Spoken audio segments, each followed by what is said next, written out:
Welcome back to my YouTube channel. तो आज की इस वीडियो में हम पढ़ने वाले हैं सेल साइकिल। सेल का जो डिवाइडेशन है वो कैसे होता है, कैसे एक सेल से दूसरी सेल्स बनती हैं, कैसे डिवाइडेशन होता है, क्या प्रोसेस चलती है। तो आज की इस वीडियो में हम ये सब कवर करने वाले हैं। तो सबसे पहले हम पढ़ते हैं mitosis. Mitosis is the process of cell division, ठीक है, where single cell division into two. तो क्या होता है, देखिए मान लीजिए ये हमारी एक सेल है, ठीक है, तो एक सेल से ये दो सेलों का बनना ही क्या कहलाता है, हमारा माइटोसिस कहलाता है। यही कहलाता है हमारा क्या, माइटोसिस, ठीक है। जेनेटिकली आइडेंटिकल डॉटर सेल्स, तो देखिए क्या होता है, ये मान लीजिए हमारी डॉटर सेल मतलब पेरेंट सेल है, ये पेरेंट सेल है, तो पेरेंट सेल से इन डॉटर सेलों का बनना ही क्या कहलाता है, हमारा माइटोसिस। मतलब कि एक सेल से दो सेलों का बनना ही क्या है, माइटोसिस। देन इसके बाद क्या होगा, फिर से इससे दो सेल बनेंगी कुछ इस प्रकार से, इससे ऐसे दो प्रकार की ऐसे सेल्स बनती हैं। तो एक सेल से दो सेलों का बनना ही, सेल का डिवाइडेशन होना ही क्या कहलाता है, माइटोसिस कहलाता है, ठीक है। पेरेंट सेल से डॉटर सेलों का बनना, ठीक है। अब हम समझते हैं क्या, सेल साइकिल। सेल साइकिल क्या होती है, देखिए the cell cycle is the series of events के, एक सीरीज एक इवेंट है जिसमें क्या होता है, that take place in a cell leading to its division. इसमें भी क्या होता है कि सेल का डिवीज़न होता है, लेकिन क्या एक सीरीज से, एक इवेंट से, and duplication of its DNA to produce two daughter cell. इसमें क्या होता है, जो सेल का क्या होता है, डुप्लीकेशन होता है, रेप्लिकेशन होता है। तो यहाँ पर हम समझते हैं कि सेल साइकिल होती क्या है। देखिए तो सेल साइकिल में होता क्या है कि इसमें क्या होता है, थ्री फेजेस होते हैं, ठीक है, थ्री फेज होते हैं सेल साइकिल में। तो फर्स्ट होता है हमारा क्या, जीवन फेज। इस जीवन फेज में क्या होता है कि इसमें क्या होता है कि जीवन फेज में होता है सेल ग्रोथ। क्या कर रहा है, क्या होता है इसमें कि सेल डिवाइड होने से पहले, मतलब कि डिवीज़न होने से पहले ये फेजेस होते हैं। देखिए सेल ग्रोथ सबसे पहले क्या करेगी, सेल ग्रोथ करेगी, ठीक है, डिवीज़न होने से पहले। Then S phase, S phase में क्या होता है, डीएनए रेप्लिकेशन। इसमें क्या होता है, डीएनए अपनी एक कॉपी बनाता है, ठीक है, डिवाइडिंग होने से पहले। देन उसके बाद क्या होता है, G2 फेज। G2 फेज में क्या होता है, सेकेंड ग्रोथ फेज। इसमें क्या होता है कि जो भी नीडेड रह गई होती है ऑर्गेनल्स में ग्रोथ में, तो वो क्या होता है, इसमें दोबारा से उसकी ग्रोथ होती है। देन जो भी न्यूक्लियस में कोई प्रॉब्लम है, डीएनए में कोई प्रॉब्लम है, तो यहाँ पर क्या होता है, रीग्रोथ होता है दोबारा से, ठीक है। देन उसके बाद ही क्या होता है, माइटोसिस। माइटोसिस में क्या होता है, मतलब कि एक्चुअल सेल का डिवाइडेशन फिर किस में हो जाता है, माइटोसिस में। यहाँ पर ये जो थ्री फेज है, इसमें क्या हो रहा होता है, सेल डिवाइड होने से पहले वो क्या कर रही है, प्रिपेयर कर रही है अपने आप को। तो इसमें क्या होता है, सेल ग्रोथ होने में 5 आवर्स लगते हैं, इसमें रेप्लिकेशन में 8 आवर्स मतलब 8 आवर्स लगते हैं, एंड G2 फेज में 3 आवर्स लगते हैं। अलग अलग किताबों में मतलब अलग अलग बुक्स में वेरी कर सकता है, बट ये समय निश्चित तो नहीं है, बट इतना ही होता है, ठीक है। Then mitosis. माइटोसिस में क्या होता है, सेल का डिवाइडेशन हो रहा होता है, मतलब कि फुल्ली डिवाइडेशन होता है।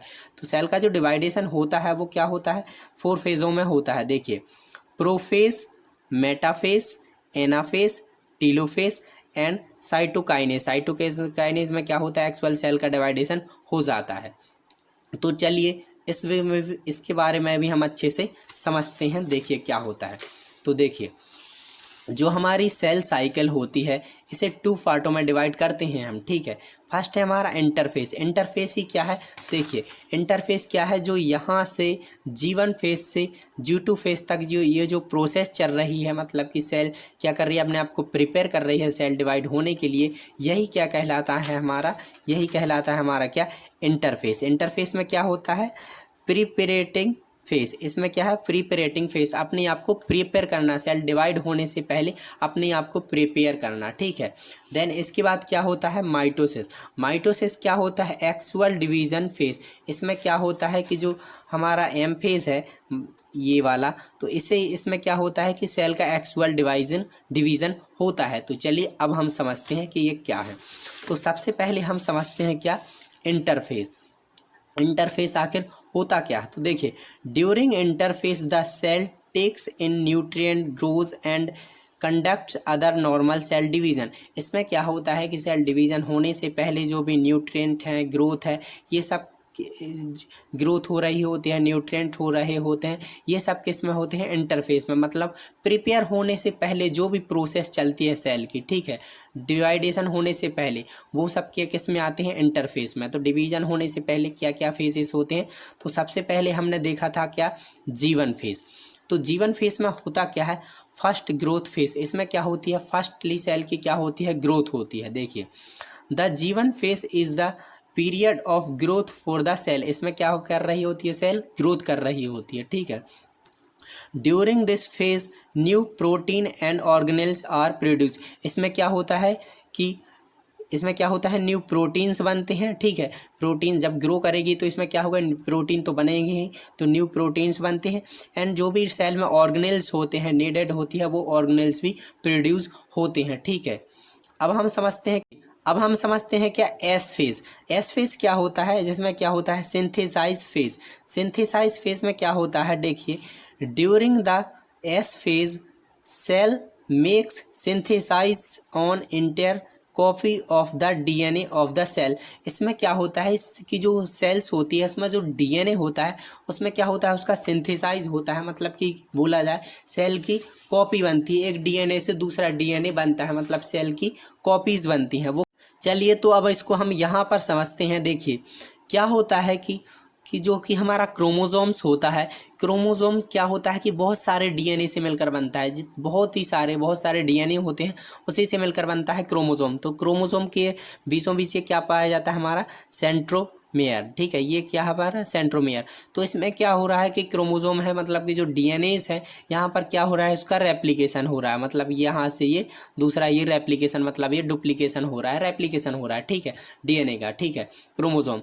देन उसके बाद अगर सेल डिवाइड होगी कुछ इस प्रकार से, अगर सेल डिवाइडेशन होगा, मतलब कि सेल डिवाइड होगी, तो ये क्या होगा कि कुछ इस प्रकार से ये बढ़ जाते हैं। मतलब कि सेल, ये जो डीएनए है इसका क्या हो जाता है, रेप्लिकेशन हो जाता है, ये डुप्लीकेशन जो डीएनए है वो बन जाता है, ठीक है, कुछ इस प्रकार से। पहले ये उसका क्या होगा, डुप्लीकेशन मतलब रेप्लिकेशन होगा, देन उसके बाद क्या होगा, ये बट जाता है कुछ इस प्रकार से। चलिए, कुछ इस प्रकार से क्या होता है, एस फेज में होता है। तो इसके बाद हम समझते हैं क्या, G2 फेज। G2 फेज क्या होता है, देखिए, G2 फेज क्या है, सेकंड ग्रोथ फेज। इसमें क्या होता है, देखिए, during the G2 phase the cell produce the organelles and structure needed for the cell division. क्या होता है कि सेल डिवीजन होने से पहले सेल में जो भी ऑर्गेनेल्स होते हैं, ठीक है, ऑर्गेनेल्स रहते हैं, मतलब कि न्यूट्रिएंट्स रहते हैं, उसमें जो नीडेड होती है उसे ये पूरा कर रही होती है सेल्स। क्या कर रही होती है, जो भी ऑर्गेनेल्स हैं, जो भी प्रोटीन्स हैं, तो उसमें जो भी नीड है डिवाइडेशन होने के लिए, जो ज़रूरत होती है ऑर्गेनेल्स की, उसे ये अपने आप को प्रिपेयर कर रही होती है, पूरा कर रही होती है, ठीक है। तो ये सब होता है किसमें, G2 फेज में। देन यहाँ पर देखें तो the G2 phase is the sorted part of the interface. जो हमारा इंटरफेस है, मतलब कि इंटरफेयर बोले तो जो भी प्रोसेस चल रही है, प्रिपेयर हो रही है सेल, तो उसमें जो G2 फेज है हमारा, ये क्या होता है, थोड़ी छोटा पार्ट होता है ये बाकियों के फेजों में, ठीक है। तो ये थोड़ी बाकी छोटा फेज होता है।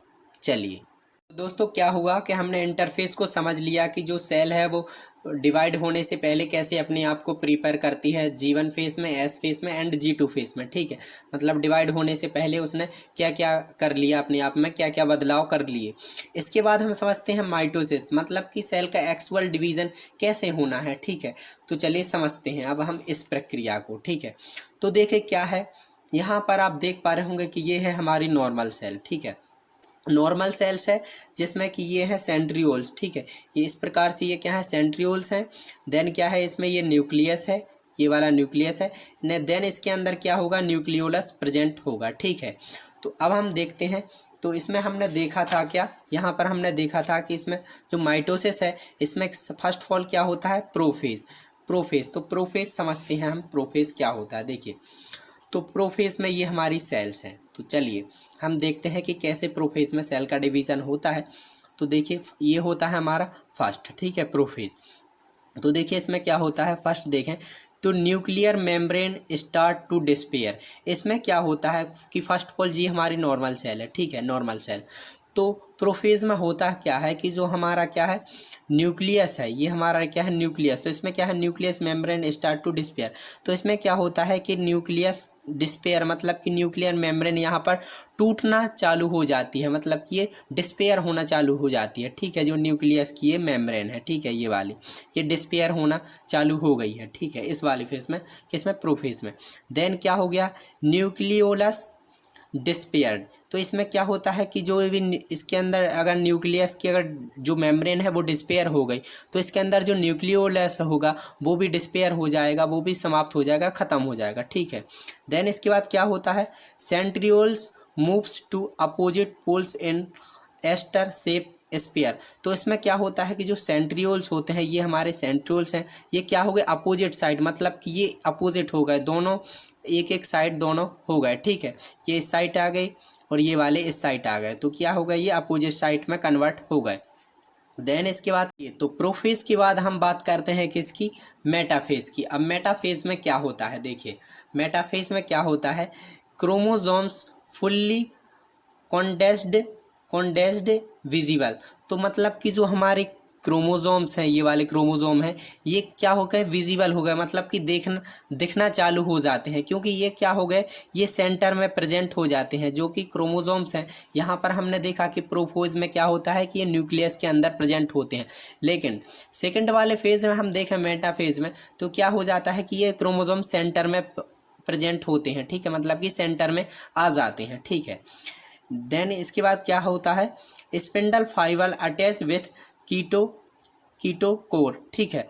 तो देखिए क्या होता है कि जो हमने जी ये देखे थे ये क्या थे सेंट्रियोल्स। तो सेंट्रियोल से क्या होता है कि स्पिंडल फाइबर जुड़े होते हैं, सेंट्रियोल्स से क्या है ये स्पिंडल फाइबर निकले हुई हैं, ये वाले स्पिंडल फाइबर, और इन स्पिंडल फाइबर जो निकले हुए हैं इन्होंने क्या किया है कि क्रोमोसोम को पकड़ रखा है, ठीक है, क्रोमोसोम को अच्छी तरह से पकड़ रखा है, ठीक है, कुछ इस प्रकार से। तो देखिए spindle fibre attach with the kinetochore, तो इसमें क्या होता है कि इसमें इनको पकड़ के रखा है, ठीक है।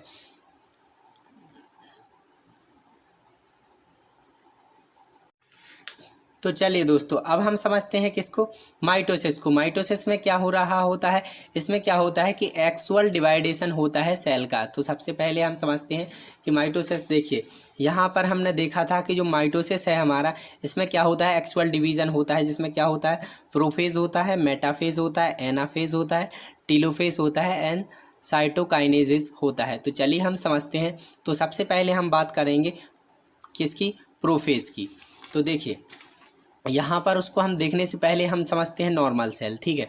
तो ये हमारी क्या है नॉर्मल सेल है, देखिए तो इसमें क्या होता है ये है सेंट्रियोल्स, ठीक है, ये वाले, एंड देन इसके बाद ये क्या है हमारा न्यूक्लियस है। न्यूक्लियस के अंदर प्रेजेंट होता है क्या न्यूक्लियोलस, ठीक है, न्यूक्लियोलस प्रेजेंट होता है, डीएनए आरएनए प्रेजेंट होते हैं, बहुत सारे जेनेटिक मटेरियल कहाँ पर न्यूक्लियस के अंदर प्रेजेंट होते हैं। तो सबसे पहले हम देखने वाले हैं इसमें क्या प्रोफेज, जो कि हमारा क्या है फर्स्ट फेज होता है। यहाँ पर हमने देखा कि ये हमारा क्या है फर्स्ट फेज, जिसमें एक्चुअल डिवाइसेशन हो रहा होता है, ये इसका क्या है फर्स्ट फेज है। तो चलिए हम देखते हैं प्रोफेज। तो प्रोफेज में होता क्या है देखिए न्यूक्लियर मेम्ब्रेन स्टार्ट टू डिस्फियर। देखिए जो न्यूक्लियर होता है हमारा, ये न्यूक्लियर है, ये वाला इसमें हम देख रहे हैं ये न्यूक्लियर है। तो देखिए ये वाला है न्यूक्लियर, तो न्यूक्लियर की जो मेम्ब्रेन होती है वो डिस्पेयर हो रही होती है, मतलब कि न्यूक्लियर मेम्ब्रेन टूट रही होती है, ठीक है। देन उसके बाद क्या होता है न्यूक्लियोलस डिस्पेयर। देखिए न्यूक्लियस के अंदर प्रेजेंट होता है क्या न्यूक्लियोलस, तो न्यूक्लियोलस डिस्पेयर तो होगा ही, क्योंकि अगर न्यूक्लियस की मेम्ब्रेन डिस्पेयर हो जाएगी तो न्यूक्लियस तो ऑटोमेटिक ही क्या हो जाएगा डिस्पेयर हो ही जाएगा। देन इसके बाद हम बात करते हैं क्या centrioles moves to opposite poles and aster shape appears. तो देखिए सेंट्रियोलस क्या है, तो ये वाले हैं क्या सेंट्रियोलस। तो सेंट्रियोलस क्या है ये अपोजिट साइड, मतलब कि ये अपोजिट साइड डायरेक्शन में चले जाते हैं।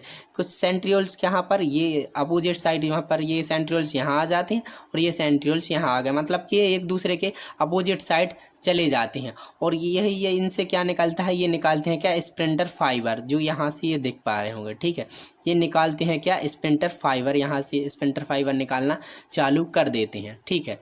देन इसके बाद हम देखते हैं क्या मेटाफेज। सेकंड फेज होता है हमारा इसका क्या मेटाफेज। तो मेटाफेज में क्या हो रहा होता है ये भी देखते हैं हम।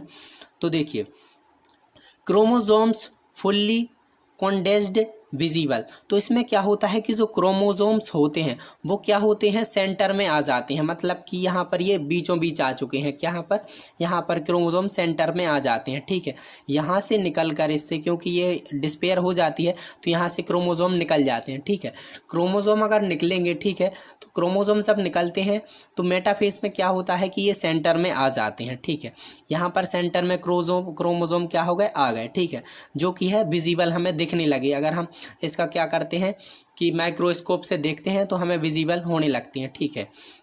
देन इसके बाद हम देखते हैं second, spindle fibre attach with the कीनोटोकोर।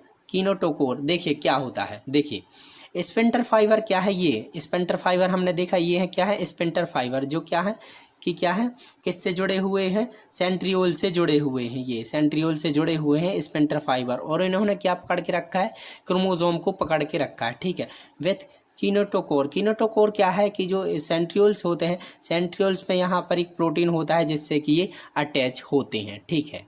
इसके बाद हम देखते हैं मेटाफेज प्लेटफॉर्म। इसमें क्या होता है कि मेटाफेज प्लेट, मतलब कि प्लेट के फॉर्म में बन जाते हैं, मतलब ये कनेक्ट कर लेते हैं, अटैच कर लेते हैं अपने आप को। कुछ इस प्रकार से उन्होंने पकड़ के रखा है, जो कि क्या है, ये स्पिंडल फाइबर हैं, इन्होंने क्या कर रखा है, इनको पकड़ के रखा है अपनी ओर, इस प्रकार से पकड़ के रखा है अच्छी तरह से, किसको, क्रोमोसोम्स को, ठीक है। इसके बाद हम देखते हैं क्या, एनाफेज। एनाफेज में होता क्या है, चलिए ये भी समझते हैं। तो इसमें क्या होता है, centromere splits by full of spindle fibre spheres enzymes. तो क्या होता है कि सेंट्रोमेयर्स होते हैं, जो कि सेंट्रोमेयर हैं, ये वाले centromere split by the pull of spindle fibre. इन्होंने क्या किया है, सेंट्रोमेयर को, स्पिंडल फाइबर है, इन्होंने क्या कर रहा है, क्रोमोसोम को अलग कर दिया है, मतलब कि कुछ इस प्रकार से अलग कर दिया है इन्होंने। देखिए जो यहाँ पर ये साथ में थे क्रोमोसोम, तो उन्होंने क्या कर रखा है, इसको अलग कर लिया, कुछ इस प्रकार से डिवाइड कर दिया, ठीक है। Centromere split by the pull of spindle fibre separase enzyme, किसके, सेपरेज एंजाइम, मतलब कि इसमें क्या कर दिया, सेपरेज एंजाइम ने अलग कर दिया, ठीक है, इनको अलग कर दिया, ठीक है। देन इसके बाद देखते हैं हम क्या है, chromosome moves to opposite pole. तो देखिए क्रोमोसोम क्या हो गए हैं, अपोजिट साइड डायरेक्शन में चले जाते हैं। जो क्रोमोसोम्स हैं वो यहाँ पर क्या देखा था हमने कि मेटाफेज में एक साथ थे, ठीक है, लेकिन यहाँ पर क्या हो गया है कि जो स्पिंडल फाइबर हैं, इन्होंने क्या कर लिया है कि जो क्रोमोसोम है उसको अपोजिट डायरेक्शन में खींच लिया है, मतलब कि कुछ इस प्रकार से कुछ ऐसे जुड़े हैं तो इसको ऐसे खींच लिया है, इसको अपोजिट डायरेक्शन में, किसको, क्रोमोसोम को, ठीक है। देन इसके बाद हम देखते हैं क्या, माइक्रोट्यूब्यूल्स सबन्यूट्स ब्रेक बाय म्यूटिन प्रोटीन, मोटार प्रोटीन। तो इसमें क्या होता है कि जो स्पिंडल ट्यूब्यूल्स होते हैं, ठीक है, ये स्पिंडल ट्यूब्यूल्स होते हैं, ये क्या कहलाते हैं, माइक्रो ट्यूब्यूल से बने होते हैं, ठीक है। किससे बने होते हैं स्पिंडल फाइबर, ये वाले, ये माइक्रो ट्यूब्यूल से बने होते हैं। इसमें होता क्या है, microtubule subunits break by motor protein. तो क्या ये क्या होते हैं, ब्रेक होने लगते हैं, मतलब कि ये जो स्पिंडल फाइबर हैं, ये अपनी जो लंबाई है इनकी, ये क्या होते हैं, छोटे होने लगते हैं अपने आप को, मतलब कि श्रिंक करने लगते हैं, छोटे होने लगते हैं, ठीक है, इस फेज में। और ये इसने यहाँ क्या किया, खींच के रखा है, किसको, क्रोमोसोम को। चलिए आगे हम देखते हैं कि क्या होता है। देखिए अब हम समझते हैं क्या, टीलोफेज में क्या होता है कि देखिए न्यूक्लियर मेम्ब्रेन अपीयर्स। इसमें क्या होता है कि जो न्यूक्लियस मेम्ब्रेन है वो क्या होती है, बनने लगती है। जो न्यूक्लियस की मेम्ब्रेन है वो सेल में क्या हो गई, बनने लगी, ठीक है, न्यूक्लियस मेम्ब्रेन बनने लगी। एंड क्या होगा, यहाँ पर जो क्या है, स्पिंडल फाइबर्स हैं, ये स्पिंडल फाइबर जो हमने देखे हैं, ये क्या कर रहे हैं, क्रोमोसोम को पकड़ के रखा है। तो यहाँ पर ये क्या हो जाते हैं, श्रिंक होने लगते हैं, मतलब कि ये छोटे हो गए। अभी आपने देखा था कि ये सेंटर में थे, बड़े थे, तो यहाँ पर क्या होगा, ये छोटे हो जाते हैं। तो क्या होगा, अपोजिट डायरेक्शन में ये चिपक जाते हैं, ठीक है। और देन उसके बाद क्या होता है कि न्यूक्लियस मेम्ब्रेन बनने लगती है, ठीक है। देन इसके बाद ही क्या होता है कि एक्चुअल सेल का क्या होता है, डिवाइडेशन होता है। देखिए सेल डिवाइडेड इनटू 2, यहाँ पर देखिए कुछ इस प्रकार से सेल हो जाती है, मतलब कि ये सेल की जो, मतलब कि न्यूक्लियस की मेम्ब्रेन है वो बन चुकी है, क्योंकि टीलोफेज में यहाँ पर क्या होता है कि बनना चालू हो गई है यहाँ पर। और ये यहाँ पर क्या होता है कि ये सेल की जो न्यूक्लियस की जो मेम्ब्रेन है वो बन चुकी है, ठीक है। न्यूक्लियस की मेम्ब्रेन बन चुकी है और यहाँ पर क्या होता है, सेल का डिवाइडेशन होने लगा है। तो यहाँ पर क्या होता है, एक्टिन प्रोटीन होता है। एक्टिन प्रोटीन क्या होता है कि जो सेंट्रोसोम होता है, साइटोप्लाज्म होता है, सॉरी, जो क्या होता है साइटोप्लाज्म में सेल के अंदर होता है, वो साइटोप्लाज्म को डिवाइडेशन में बांटने लगता है। कौन, एक्टिन प्रोटीन। एक्टिन प्रोटीन क्या कर रहा होता है, इसको डिवाइडेशन में हेल्प कर रहा होता है, ठीक है। साइटोप्लाज्म जो रहता है अंदर, उसको ये डिवाइडेशन में करने लगता है, ठीक है। देन उसके बाद क्या हो जाता है कि सेल का डिवाइडेशन हो जाता है, मतलब कि सेल डिवाइड इंटू 2। यहाँ पर सेल क्या होती है कि सेल, एक सेल से ये 2 सेलों में डिवाइड हो जाती है, ठीक है, जिसे हम साइटोकाइनेज बोलते हैं। यहाँ पर हमने देखा था यहाँ पर कि जो साइटोकाइनेज है वो क्या है, एक्चुअल सेल का डिवाइडेशन ही है। तो यहाँ पर जो सेल का एक्चुअल डिवाइडेशन है वो साइटोकाइनेज कहलाता है। मतलब एक सेल से ये इस प्रकार से एक सेल से दूसरी सेल्स में कुछ इस प्रकार से कन्वर्ट हो जाती हैं। तो ये कुछ इस प्रकार से प्रोसेस चलती है हमारी क्या, सेल साइकिल में। आशा है कि आपको वीडियो समझ में आई होगी। अगर आपको वीडियो समझ में आई होगी तो हमारे चैनल को लाइक एंड सब्सक्राइब करना ना भूलें। Thank you for watching my video.